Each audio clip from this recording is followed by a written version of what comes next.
మాచర్ల నియోజకవర్గం అభివృద్ధికి ఆమడ దూరంలో ఉండటానికి కానీ ఫ్యాక్షనిజం నక్సలిజం ఉండటానికి కారణం ప్రధానంగా రెండు విషయాలు.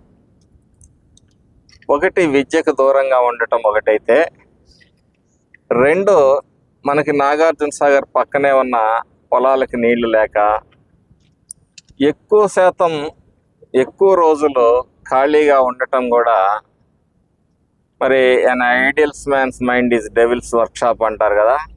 అందుకని చెప్పేసి ఈ విధంగా మరి ఈ ప్రాంతంలోనే నక్సలిజం ఫ్యాక్షనిజం ఉండటం, నిరక్షరాస్యత ఎక్కువగా ఉండటం, ఈ కారణాలన్నిటినీ కూడా మరి గమనించిన తర్వాత గౌరవ ఎంపీ గారు ఈ ప్రాంతంలో ఒక మంచి కేంద్రీయ విద్యాలయం తీసుకురావటం జరిగింది.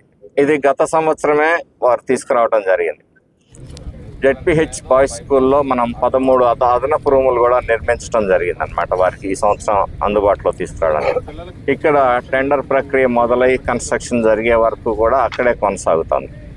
అలాగే ఈ ప్రాంతంలో మరి తాగునీరు ప్రజలకు అందించాలనే ఉద్దేశంతో మన ఎంటైర్ పార్లమెంటులో ముందుగా ఫస్ట్ ఫేజ్లో మన మాచర్ల గురజాలకి జలజీవన్ మిషన్ ద్వారా మరి మంచినీటి అందించేందుకు ఇప్పటికే టెండర్లు పూర్తయి పైప్ లైన్లు నిర్మాణం చురుగ్గా సాగుతున్న విషయం మీ అందరికీ కూడా విదితమే.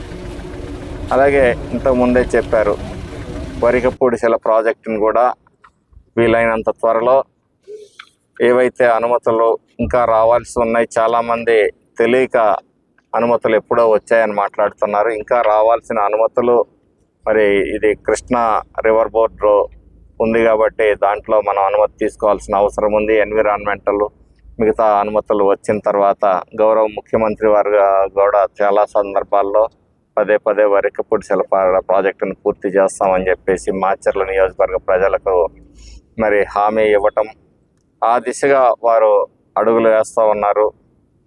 అలాగే ఈ ప్రాంతంలో మనం నిలబడిన హైవేస్ కావచ్చు, ఎర్రగొండపాలెం హైవే కావచ్చు, అలానే గుంటూరు హైవే రావటం, ఇవన్నీ కూడా మరి ప్రగతి పదంలో మరి మాచర్ల నియోజకవర్గాన్ని గౌరవ ఎంపీ గారు నడిపిస్తున్న విధానం అని చెప్పి సందర్భంగా తెలియజేస్తూ ఉన్నాను. పారిశ్రామికీకరణకు కూడా వారు కృషి చేస్తూ ఉన్నారు. మరి ఈ ప్రాంతం విద్యకి దూరంగా ఉన్నది, అందరూ కూడా బిడ్డల్ని చదివించుకోవాలి, ప్రయోజకుల్ని చేయాలి, సామాజికంగా కూడా మన ప్రాంతాన్ని అభివృద్ధి చేసుకోవాలి, ఆర్థికంగా కూడా ఇక్కడ పెను మార్పులు రావాలనే ఆలోచనతోటి కూటమి ప్రభుత్వం పనిచేస్తూ ఉంది గౌరవ ముఖ్యమంత్రి గారి నేతృత్వంలో అని చెప్పి సందర్భంగా తెలియజేస్తా ఉన్నాం. Thank you.